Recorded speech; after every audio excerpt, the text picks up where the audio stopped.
அனைவருக்கும் வணக்கம். சகானா சமையலுக்கு வாங்க. நம்ம பார்க்க போகிறது வீட்டில் எதுவும் இருக்கிறத வச்சு எப்படி டிஃபன் செய்யலான்னு பார்க்க போகிறோம்.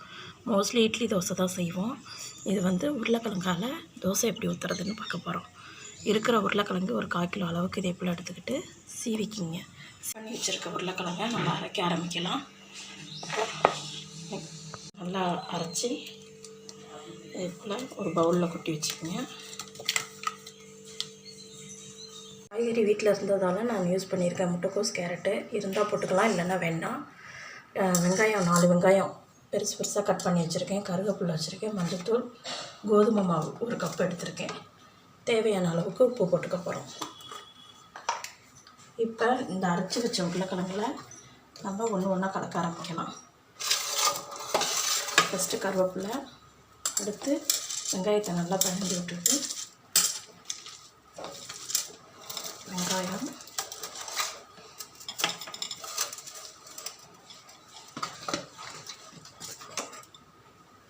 அடுத்து முட்டைக்கோஸ், கேரட்,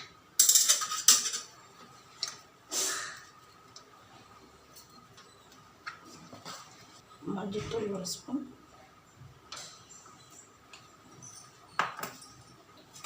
கோதுமை மாவு 1 கப் எடுத்திருக்கேன். 100 ml பிடிக்கும்.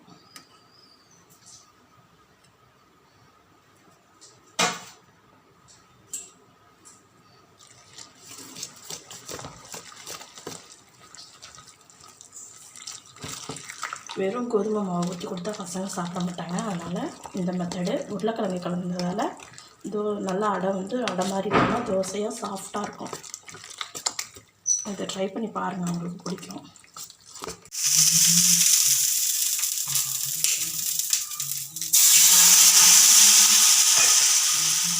நம்ம ரோல் பண்ணுறதால கொஞ்சம் கஷ்டமாகவே இருக்கும்.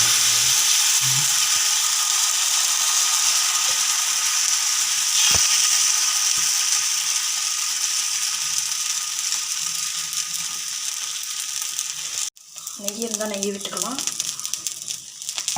நான் ரெண்டுமே போட்டுக்கிறேன்.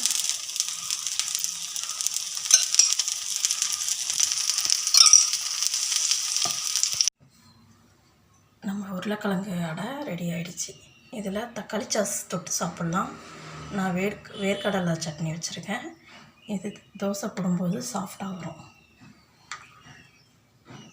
இந்த வீடியோ உங்களுக்கு பிடிச்சிருந்துச்சுன்னா லைக் பண்ணுங்கள், கமெண்ட் பண்ணுங்கள், ஷேர் பண்ணுங்கள், மறக்காமல் சப்ஸ்கிரைப் பண்ணுங்கள்.